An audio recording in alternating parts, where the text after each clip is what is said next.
여기서 잊지 말아야 할 것은 지금 26살 먹은 아름다운 여성이 39살에 병들고 외소한 윈스턴에게 사랑에 빠졌다는 얘기를 하고 있는데 그 26살의 아름다운 여자가 아무런 매력도 없는 윈스턴에게 빠져들게 된 이유가 있을 거잖아요. 그 이유는 바로 그의 표정이 다른 사람들과는 달랐기 때문이었습니다.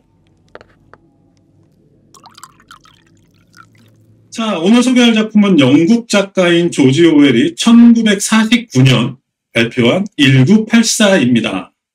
디스토피아 소설을 대표하는 작품이기도 하죠. 이 책을 처음 읽었을 때가 기억이 나는데 생생하게 기억이 납니다. 중학생 때였는데. 그때는 한창 냉전 시대였고 미술 시간에 그 뿔 달린 북한 사람들 포스터를 그리고 할 때였습니다. 그래서 그런지 처음 이 책을 읽었을 때는 이 책이 정말 무섭게 느껴졌던 기억이 있습니다.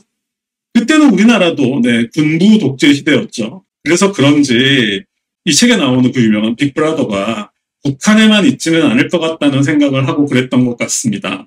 우리나라도 그런 분위기가 좀 있었죠. 그런데 이제는 냉전 시대를 상징하던 여러분 그거 아세요? 베를린 장벽이 무너진 지 올해로 만 30년이 되었습니다. 94년에 무너졌는데 올해로 만 30년이 되었어요. 그러니까 냉전 시대의 상징이었던 그 베를린 장벽이 무너진 지도 벌써 만 30년이 지났고 그래서 그런지 이번에는 무섭다기보다는 예전의 감상과 비교하면서 읽는 재미가 더 있었던 것 같습니다. 뭐랄까 전에는 통제사회를 중심으로 읽었다면 이제는 국가 대 개인 간의 관계라던가 또 체제와 상관없는 권력의 공통적인 속성 같은 것들을 생각하면서 읽었던 것 같습니다. 그리고 예나 지금이나 이 작품에 제가 감탄하는 것은 작가가 그런 얘기들을 그냥 너저분하게 늘어놓는 게 아니라 한 커플의 사랑을 통해서 그 모든 것을 설명해냈다라는 점이 참 예나 지금이나 대단한 일이었다라는 그런 생각을 하면서 봤습니다. 사실 엄청 지루할 수도 있는 얘기인데 덕분에 귀에 쏙쏙 들어오게 되는 거죠. 자, 그럼 본격적인 책 소개를 하기 전에 먼저 조지 오웰이 창조한 작품 세계와 이 작품의 배경에 대해서 알아보겠습니다.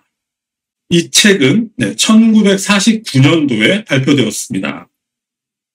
1948년도에 한창 집필을 하고 있을 때 제목을 뭐라고 할까 고민하다가 그냥 1948을 뒤집어서 1984년이라고 했다고 하죠. 그러니까 결국 1948년이라는 연도가 중요하다고 할 수 있는데 자, 그럼 먼저 1948년에 대해 알아보겠습니다. 자, 48년이면 2차 세계대전이 끝난 직후죠. 그 전쟁을 계기로 세계는 미국을 중심으로 한 자본주의 진영과 소련을 중심으로 하는 공산주의 진영으로 확실히 나뉘게 되었습니다. 멀리서 찾을 것도 없죠. 우리나라의 남북 분단을 생각하면 아주 깔끔한 일이죠. 그리고 1945년도에는 이미 핵전쟁이 있었습니다. 자, 일방적이긴 하지만 미군이 일본의 핵폭탄을 터뜨렸죠. 그것은 바로 핵전쟁이 이미 과거에 있었다라는 반증입니다. 조지 오웰이 이 책을 쓰던 1948년도에는 이미 핵전쟁도 있었고 냉전이 시작되었습니다. 당연히 이것을 바탕으로 조지 오웰은 미래를 예견했겠죠. 이렇게 예견하고 있습니다. 1950년대에 이미 거대한 전 지구적인 핵전쟁이 일어났을 것이다. 이 책은 84년이니까 과거형으로 썼겠죠. 1950년대에 전 지구적인 규모의 핵전쟁이 일어났다. 이미. 자, 당시 분위기라면 충분히 예상할 수 있는 일이었습니다. 그리고 그 핵전쟁 이후 세계는 혁명을 거쳐서 세 개의 거대한 제국으로 나눠지게 되었습니다. 그 세 개의 거대한 제국, 먼저 영국과 미국을 합친 오세아니아. 영국과 미국이 합쳐져서 오세아니아라는 제국이 되었고 또 소련과 영국을 제외한 대다수의 유럽 지역을 합쳐서 유라시아. 당시 조지 오웰은 유럽 국가들이 결국 소련에 먹힐 거라고 그렇게 예상을 했던 것 같아요.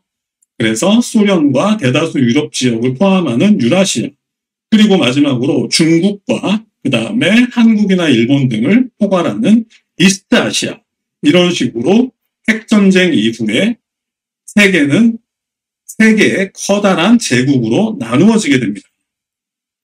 그리고 이 소설은 조지 오웰이 영국 사람이니까 이 소설은 당연히 영국과 미국의 오세아니아의 중에서도 런던을 배경으로 쓰여진 소설입니다. 그리고 여기에서 언급되지 않은 뭐 아프리카라던가 하는 지역들이 있는데 그 지역들은 대부분 분쟁 지역이라고 생각하시면 됩니다. 아무튼 그 세 제국은 끊임없이 전쟁을 하고 있습니다. 이런 식이에요. 두 제국이 연합해서 나머지 하나를 공격하는 식인데 이 연합은 그때그때 달라집니다. 예를 들어서 A와 B가 연합해서 C를 공격하다가 문득 A와 C가 연합하게 되고 다시 그들이 B를 공격하는 그런 식입니다. 결국 여기서 중요한 것은 세 제국 모두 다른 제국을 공격해서 합병까지 할 생각은 없었다는 것입니다. 굳이 싸움에서 완전한 승리를 원하지는 않았다는 거예요. 그 이유는 그들이 벌이고 있는 전쟁의 목적이 상대를 완전히 정복하는 게 아니라 그들의 목적은 영원한 전쟁 그 자체였기 때문이었습니다. 그것이 중요한 거죠. 영원한 전쟁을 유지하는 게 중요했기 때문에 계속해서 세 제국은 전쟁을 이어가고 있었다는 거죠. 자, 영원한 전쟁이 중요했던 그 이유는 첫 번째로 세 제국 모두 각자가 너무 광대한 영토와 수많은 인구를 가지고 있었기 때문에 모든 것이 자신들의 영토 내에서 해결이 가능합니다. 그러니까 굳이 다른 제국까지 합병해서 일을 복잡하게 만들 이유가 없었다는 것이고요. 그리고 두 번째는 그럼에도 불구하고 전쟁을 끝내지 않는 이유 두 번째는 바로 확실한 외부의 적을 통해서 내부의 결속을 도모하기 위해서였다는 겁니다. 뭐 쉽게 얘기하자면 그야말로 영원한 국뽕의 나라를 유지하기 위해서 외적인 환경을 견고하게 유지하는 것이 전쟁의 가장 큰 목표였다는 거죠. 그리고 다음은 이제 내부 결속일 텐데 이 내부 결속 또한 외부 환경을 근거로 진행되죠. 자, 전쟁에서의 최후의 승리를 위해서 모두 단결하고 희생해야 한다는 메시지가 먹히는 겁니다. 외부의 적이 있음으로 해서.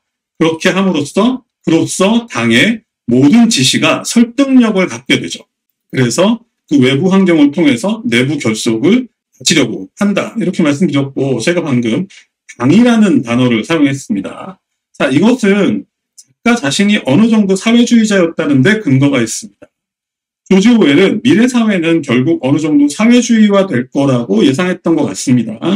자, 여기서 그러면 우리가 듣기에 조지 오웰이 틀린 게 있었구나. 뭐 이렇게 생각할 수도 있을 텐데 그런데 또 그게 그렇지만은 않은 게 예를 들어서 우리나라는 현재 그 시스템이 미국식 자본주의에 많이 가깝지만 실제로 지금 현재 영국이나 프랑스, 독일들이 정식으로 채택하고 있는 제도는 사회민주주의입니다.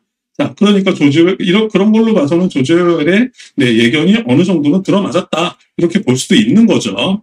그런데 물론 이 책에 등장하는 사회주의는 정도가 아주 심합니다. 그러니까 조지 오웰이 예상한 그 미래사회의 어떤 통제국가는 예를 들어서 스탈린과 히틀러를 합쳐서 놓고 생각하면 될 정도로 아주 심한 통제사회라고 생각하시면 됩니다. 자, 그리고 다음에는 계급 구조에 대해서 알아보겠습니다. 조지 오웰이 예견한 미래사회는 빅브라더를 중심으로 크게 3개의 계급으로 구성됩니다. 먼저 전체 인구의 2%에 불과한 내부당원이 있고요. 그 전체 인구의 2%에 불과한 내부당원이 모든 권력을 쥐고 있습니다. 그리고 13% 정도의 외부당원이 있는데 이들은 이 내부당원들의 손발 역할을 하는 당원들이고요. 그리고 나머지 85%는 이제 프롤레타리아 계급인데 이 프롤레타리아 계급은 인구수는 절대적으로 많지만 그다지 신경을 쓰지는 않는 계층입니다. 그 이유도 조금 이따 말씀드릴 건데 먼저 그래서 이 소설은 외부 당원, 내부 당원이 아닌 외부 당원을 단속하는, 감시하고 단속하는 그런 것들 내용 위주로 써 있습니다. 그 이유는 아까 내부 당원이 2%, 외부 당원이 13%라고 말씀드렸는데 그 이유는 역사적으로 볼 때 항상 혁명을 일으키는 집단은 항상 두 번째 집단이었다는 겁니다. 그러니까 예를 들어서 귀족 계급에 대해서 혁명을 일으킨 집단은 예를 들어서 부르주아 계급이고 이런 식으로 역사적으로 혁명을 일으켰던 집단은 항상 두 번째 계층에 속하는 그룹이었기 때문에 그 아래에 있는 계층을 신경 쓸 필요도 없다는 거고요. 그래서 내부 당원들은 외부 당원들에 대한 감시를 아주 철저하게 했고 이 소설의 주인공도 그런 감시를 당하는 외부 당원인 겁니다. 자, 프롤레타리아에 대해서 조금 더 말씀드리자면 이 책에서는 이제 프롤레타리아를 줄여서 프롤이라고 하는데 이 프롤들은 역사적으로 역시 혁명에서도 항상 중요한 역할을 수행해 오기는 했다고 합니다. 그런데 이 프롤레타리아들은 혁명이 끝나고 나면 언제나 본래의 자리로 다시 돌려보내지게 됐다는 거죠. 결국 프롤들은 영원히 이용만 당하는 피지배 계급으로 남게 된다는 것인데 결국 그래서 이 책에서는 이 프롤들에 대해서는 크게 신경 쓸 필요 없다. 그들은 숫자만 많지 결국은 아무것도 하지 못하는 집단들이다. 우리는 이 13%의 외부 당원들만 철저하게 관리, 감독하면 된다.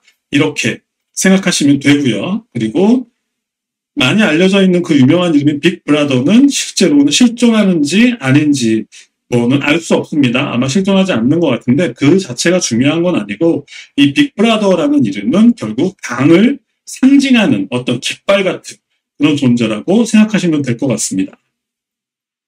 자, 방금 말씀드렸지만 결국 중요한 것은 외부 당원이죠.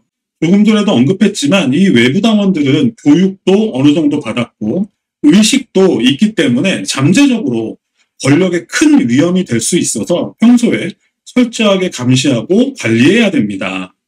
자, 이들을 감시하는 방식에는 크게 두 가지로 나눠볼 수 있는데 첫 번째는 당이 직접 감시하는 거고 두 번째는 구성원간끼리 서로 감시하는 겁니다.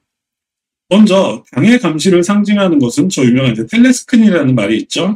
텔레스크린이라는 것인데 이것은 일종의 텔레비전 같은 거라고 생각하시면 됩니다. 그런데 텔레비전과 다른 점은 우선 전원을 완전히 끌 수 없습니다. 소리는 줄일 수 있지만 전원은 끌 수 없고요. 그리고 영상이나 소리가 일방향적으로만 전달되는 것이 아니라 양방향 통신이 가능하다는 것입니다.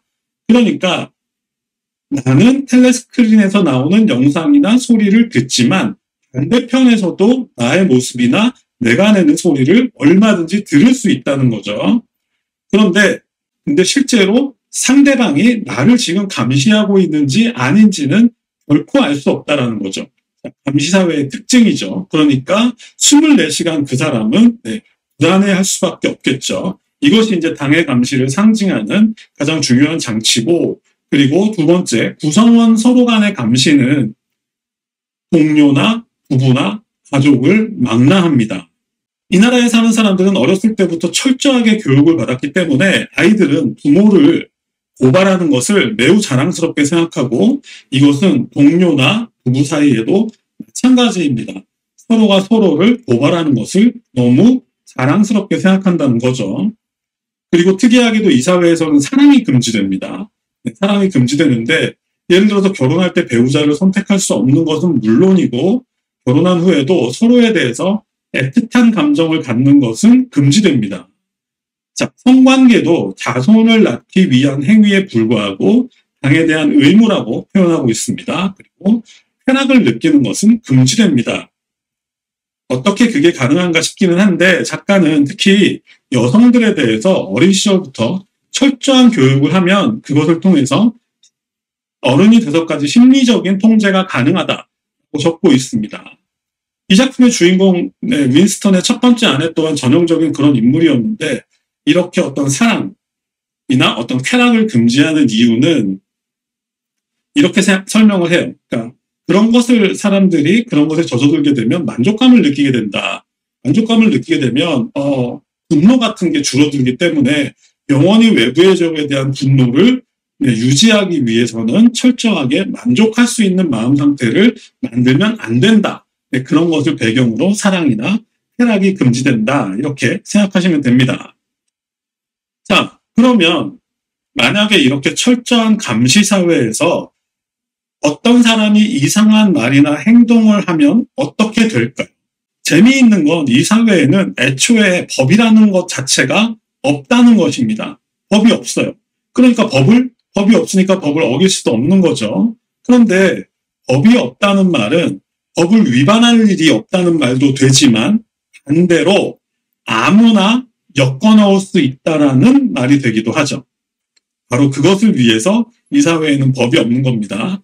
예를 들어 이 책에서는 주인공이 일기를 쓰는 장면이 등장하는데 일기 쓰는 게 불법이다라는 건 어디에도 기록되어 있지 않습니다. 네, 불법은 아니에요. 분명히. 하지만 만약 일기를 쓰는 행위가 발각될 경우 그 사람의 인생은 끝장난다라는 것은 누구나 알고 있는 겁니다. 자, 이런 식으로 법 없이 자기들 마음대로 통제할 수 있는 거죠. 자, 그러니까 알아서 모든 행동을 조심해야 한다는 것입니다. 이런 사회라는 거예요. 자, 지금까지 조지 오웰이 상상했던 미래의 디스토피아에 대한 어느 정도 얼개를 말씀드렸는데, 자, 지금부터 이런 배경들을 바탕으로 주인공에 대한 이야기를 시작해 보겠습니다. 자, 주인공은 39살입니다. 39살. 네, 40이 가까운 나이죠. 그리고 주인공이 하는 일은 과거에 잘못된 기록을 바로잡는 그런 일을 하는 사람입니다. 외부당원이고요. 여기서 과거에 잘못된 기록이란 이런 거죠. 신문이나 잡지 같은 것에 실려있는 기사 같은 것들을 말하는데 그 기사가 쓰여졌던 과거에는 그 사실이 그 기사가 팩트였지만 현재의 기준으로 보면 잘못된 정보들이 있는 거죠. 네, 그런 것들을 교정하는 일을 하는 사람입니다. 예를 들어 이런 거. 현재 이 주인공이 속해 있는 오세아니아라는 나라가 현재 유라시아와 전쟁 중이라면 과거에 이스트아시아와 전쟁을 했었다는 사실은 전부 원래부터 애초부터 유라시아와 전쟁을 하고 있었다는 걸로 전부 바꿔야 되는 거예요. 과거를 바꿔버리는 거죠. 자, 그렇게 하는 이유는 과거를 지배하기 위해서인데 이런 문장이 나옵니다. 역사적 사실이라는 건 사실 기록에 불과하기 때문에 얼마든지 바꿀 수 있다. 이런 문장이 등장하고요. 그래서 이 점에서 등장하는 가장 유명한 말이 있습니다. 그것은 과거를 지배하는 자가 미래를 지배하고 그리고 현재를 지배하는 자가 과거를 지배한다라는 말입니다. 그러니까 지금 현재 오세아니아의 현재를 지배하고 있는 당은 그 현재의 권력을 바탕으로 과거의 기록을 수정하는 것을 통해서 과거를 지배할 수 있고 그것을 바탕으로 미래까지도 지배할 수 있게 된다는 거죠. 이게 이제 이 소설의 핵심 메시지 중에 하나고요. 그런데 여기서 주인공은 배운 사람이라서 의문을 갖습니다. 상당한 의문을 가지고 있어요. 왜냐하면 좋다. 기록은 얼마든지 바꿀 수 있지만 하지만 인간의 기억이라는 게 있는데 그것은 어떻게 할 수 없는 것 아니야? 이런 의문을 가지고 있습니다. 그리고 여기에서 인간의 기억 자체를 바꿀 수 있나 하는 것 또한 이 소설의 핵심 메시지 중에 하나입니다. 인간이 과연 가지고 있는 자신의 고유한 기억을 외적인 그 이유에 의해서 바꿀 수 있을까요? 네, 그것을 탐구하는 책이기도 하다는 거죠. 자, 그것을 기억하기로 하고 다시 주인공 이야기로 돌아가 보겠습니다. 주인공이 이런 의문을 갖게 된 건 대략 10여 년 전부터인 것 같습니다. 주인공은 현재 39이기 때문에, 현재는 84년이죠. 39이기 때문에 60년대에 일어났던 혁명이나 50년대에 일어났던 핵전쟁 같은 것들도 어느 정도 기억하고 있고, 그리고 그 전의 기억도 어느 정도는 가지고 있는 세대에 속하는 사람입니다. 그런데 계속해서 일을 하다 보니까 왠지 당이 주장하는 게 자기들이 뭔가를 했다고 주장하는 게 자꾸만 뭔가를 왜곡해서 말하고 있다라는 그런 의구심을 계속 갖게 되는 거예요. 예를 들어 이런 건데, 예를 들어서 주인공이 핵전쟁이 일어나기 전에도 분명히 자기가 어렸을 때 하늘에 떠 있는 비행기들을 봤는데 어느 순간부터 당은 그 비행기들을 자신들이 발명했다라고 말하고 있다라는 거예요. 근데 자기는 1940년대에 이미 태어나서 이미 비행기를 봤는데 혁명은 60년대에 있었단 말이에요. 그런데 40년대에 자기가 분명히 비행기를 본 기억이 있는데 방은 60년대 이후에 자기들이 비행기를 발명했다. 이런 식으로 모든 것을, 과거를 왜곡하고 있는데 거기에 대해서 아주 심각한 의구심을 갖고 있는 상태입니다. 이것이 시작된 거는 10여 년 전부터이고요. 그래서 그런 의구심을 갖게 된 이후로 주인공은 다른 사람들처럼 아무렇지도 않게 살 수는 없었습니다. 생각해보면 주인공에게도 부모가 있었는데 어린 시절 어느 날 문득 아버지가 사라지고 또 어느 날 문득 어머니하고 여동생이 사라진 뒤로 주인공은 살아오는 동안 단 한 번도 행복이라는 것을 느껴본 적이 없었습니다. 아내도 마찬가지였고요. 끝까지 살아갈 수 없는 관계였고 그리고 동료나 이웃들 중에도 누구 하나 터놓고 대화할 대상이 없었습니다. 그리고 당연히 건강 또한 점점 나빠지기만 했는데 그래서 이 소설은 처음에 주인공이 그 폴들 거주 지역에 있는 골동품 상점에서 몰래 구입한 노트에 일기를 쓰는 장면으로 시작하는데 아까도 이런 게 굉장히 무모한 행위라고 말씀드렸죠. 결국 주인공이 그런 무모한 행위를 할 수 있게 된 계기는 그 이면에는 아마도 더 이상 나는 살아갈 이유를 모르겠어. 그런데 당장 그냥 자살이라도 하고 싶은데 근데 자살할 용기는 차마 없어. 면도날로 내 손목을 그을 용기까지는 차마 없어.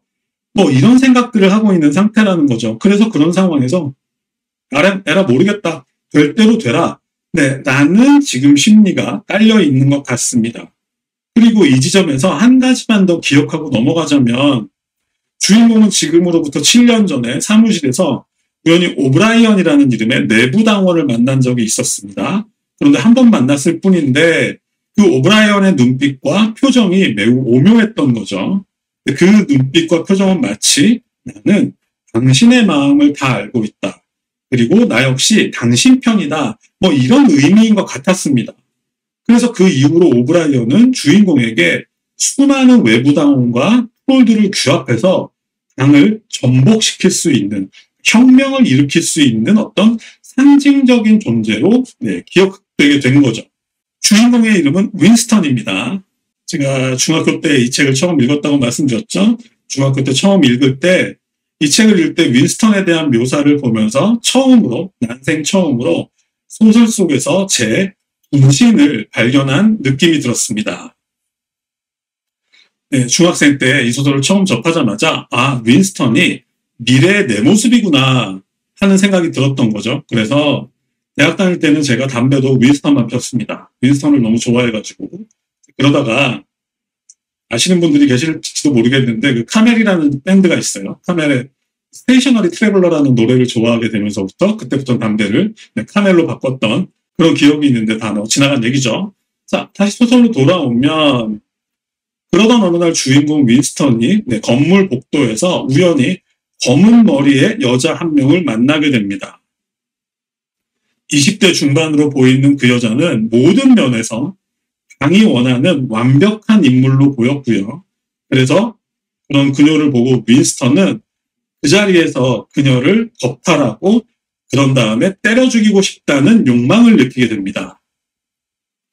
주인공이 이유도 없이 그 여자에게 그런 분노를 느끼게 된 것에는 두 가지 이유가 있을 텐데 첫 번째는 당에 대한 심한 거부감이 그 여자에게 투영됐다고 볼 수 있고요. 그리고 두 번째는 그 여자와 마주친 순간 자신같이 늙고 왜소한 사람은 결코 그 여자를 갖지 못할 것이라는 것을 깨달았기 때문이었습니다. 그런데 그렇게 시간이 지나다가 어느 날 윈스턴이 사무실 복도를 걸어가고 있었는데 우연히 다시 그 여자와 마주치게 된 거예요. 그런데 서로 이제 마주치는 그 지점에서 그 여자가 문득 쓰러진 거죠. 결국 주인공은 이제 본능적으로 그 여자를 일으켜 세웠는데 그 여자를 일으켜 세워주고 나서 돌아보니까 주인공의 손 안에 쪽지 한 장이 들어있었던 겁니다. 그리고 놀란 마음에 사무실에 돌아와서 몰래 그 쪽지를 펴보니까 그 쪽지에는 당신을 사랑해요 이렇게 적혀 있었습니다. 멋진 문장이죠. 그래서 그 이후에 두 사람은 이제 감시를 피해서 만남을 조금씩 이어가게 되는데 여기서 잊지 말아야 할 것은 지금 26살 먹은 아름다운 여성이 39살의 병들고 왜소한 윈스턴에게 사랑에 빠졌다는 얘기를 하고 있는데 그 26살의 아름다운 여자가 아무런 매력도 없는 윈스턴에게 빠져들게 된 이유가 있을 거잖아요. 그 이유는 바로 그의 표정이 다른 사람들과는 달랐기 때문이었습니다. 반역의 느낌이 얼굴에 드러나 있었던 거죠. 그러니까 이미 윈스턴은 이미 자기도 모르게 자신의 생각이 얼굴 표정에 드러나 있었던 겁니다. 바로 그것 때문에 그 검은 머리 여자의 고백을 받게 됐던 거고요. 바로 그것 때문에 또 다른 나쁜 일도 벌어지게 되겠죠. 자, 그 여자의 이름은 줄리아였습니다. 몇 번 말씀드린 적이 있는데 1984의 줄리아는 제 첫사랑입니다. 네, 문학적인 첫사랑을 했습니다. 자, 사생활을 보호하기 위해서 제 사생활도 중요하니까 사생활 보호를 위해서 그 이유를 조금 복잡하게 꼬아서 말씀을 드리자면 제가 중학교 때 줄리아에게 빠진 이유는 그거였습니다. 윈스턴은 회의하는 인간이었습니다. 회의주의자였던 거죠. 회의하는 인간이었던 것에 반해 줄리아는 기만하는 인간이었기 때문이었습니다. 당을 기만하는 인간이었던 거죠. 자, 이 줄리아는 겉으로는 가장 열성적인 당원인 척 행동하지만 그것은 다만 자기만의 내밀한 세계를 지키기 위한 하나의 연기에 불과했다는 겁니다. 그러니까 겉으로는 막 열성 당원인 것처럼 연기를 하지만 실제로는 그녀는 당에 대한 충성심을 가져본 적이 단 한 번도 없는 거예요. 모든 것이 연기였던 거죠. 그리고 그녀가 그렇게 연기를 잘할 수 있었던 이유는 그렇게 연기를 잘해서 당의 신뢰를 얻은 다음에 자기 남몰래 자기만의 뭔가를 하고 싶었던 바로 그것. 저는 그것을 기만이라고 표현을 하는데 윈스턴은 걱정하고 회의만 하는 인간이었던 것에 반해 이 줄리아는 당을 가지고 노는 인간이었습니다. 그래서 저는 줄리아에게 빠진 겁니다. 그래서 별로 중요한 얘기는 아닌데 그래서 중학교 때 이 1984의 줄리아를 보면서 저는 그런 예감을 했었습니다. 아, 나는 평생 줄리아 같은 여자를 좋아하게 되겠구나.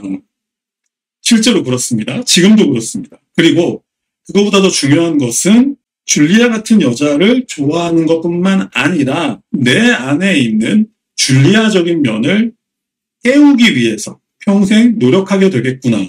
이런 생각을 중학교 때 했었습니다. 왜냐하면 제 성격이 아무리 봐도 윈스턴하고 너무 비슷했기 때문에 당연히 줄리아 같은 그런 그런 상대가 필요했던 것이죠. 그러니까 외부적으로든 내부적으로든. 그래서 평생 제 안이나 제 밖에서 줄리아 같은 사람들을 만나려고 노력해왔던 것 같습니다. 쓸데없는 얘기예요. 자, 이 소설에서 윈스턴과 줄리아의 사랑은 매우 특별하게 진행됩니다. 그 이유는 둘 다 처음부터 그들의 사랑이 이루어질 확률이 0%라는 것을 둘 다 알고 있는 상태에서 시작한 사랑이었기 때문이었습니다. 이루어질 확률이 0%인 상태에서 시작된 사랑. 그래서 이제 멋있고 특별한 건데, 예를 들면 이제 마치 제가 좋아하는 영화 이제 블레이드 러너, 2049라는 영화가 있죠. 거기 보면 주인공이 홀로그램 여자랑 사랑에 빠지잖아요. 문제는 홀로그램 여자가 굉장히 개인적인 메시지를 주인공에게 계속 줘요. 당신은 특별한 사람이에요. 라든지, 당신을 사랑해요. 라든지, 나는 진짜가 되고 싶어요. 이런 식의 아주 내밀한 개인적인 메시지를 주는데, 이게 주인공 입장에서는 미치고 환장할 노릇인 거죠. 왜냐하면 지금 저 홀로그램 여자가 나한테 던지는 그 말들이 정말 저것이 프로그램된 건지 아니면 진짜 개인화된 메시지인 건지를 구분할 수가 없어서 굉장히 혼란을 겪게 되죠. 하지만 근데 이제 주인공은 그것이 실제로 모든 것이 프로그램되어 있는 그런 말들에 불과하다 할지라도 자신은 사람을 믿고 싶은 걸 믿게 되잖아요. 근데 점점 더 그 홀로그램 여자가 진짜로 나를 사랑하는 걸지도 몰라라는 그런 상상에 이제 계속 빠져들게 되다가 마지막에 뒤통수를 크게 맞죠. 모든 게 프로그램이었으니까. 결국 사실은 처음부터 그렇게 프로그램된 홀로그램 여자와 사랑에 빠질 수 있는 가능성이 0%였던 것처럼 마찬가지로 여기서도 윈스턴과 줄리아의 사랑이 이루어질 확률은 0%였기 때문에 그랬기 때문에 둘 다 서로에 대한 사랑에 훨씬 더 집착할 수 있게 됐던 것 아닌가. 그런 생각이 들고, 그리고 두 사람은 그렇게 서로를 강렬하게 원하는 상태에 접어들면서, 자, 이제 쉬운 말로 겁을 상실하는 상태에 들어가는 거죠. 그러니까 이 겁을 상실하는 상태에 접어들었다는 얘기는 무서울 게 없다는 거예요. 어차피 우리는 죽을 운명이 있고, 그리고 우리는 둘 다 당을 싫어하고 미워하고 저주하고 있으니 기왕 이렇게 된 이상 당하고 한번 싸워보자. 이런 생각까지 나갔다는 겁니다. 그래서 결국 두 사람은 무모하게도 함께 오브라이언의 집을 찾게 됩니다. 자, 여기서부터는 권력의 속성에 대한 아주 길고 긴 이야기가 이어지는데 사실은 이 부분이 굉장히 지루하죠. 그런데 사실은 중요한 내용은 제가 시작할 때 다 말씀드렸습니다. 그러니까 아무튼 그런 얘기는 건너뛰고 아무튼 결론은 두 사람이 함께 힘을 합쳐서 당에 맞서 싸우겠다는 결심은 결국 처참하게 무너집니다. 그리고 서로 이제 발각돼서 체포되게 되는데 그 자리에서 윈스턴은 차라리 죽여달라고 애원하게 되고요. 당은 윈스턴에게 그렇게 얘기를 하죠. 우리가 너를 그렇게 호락호락 죽여줄 것 같아? 그렇게 할 수는 없지.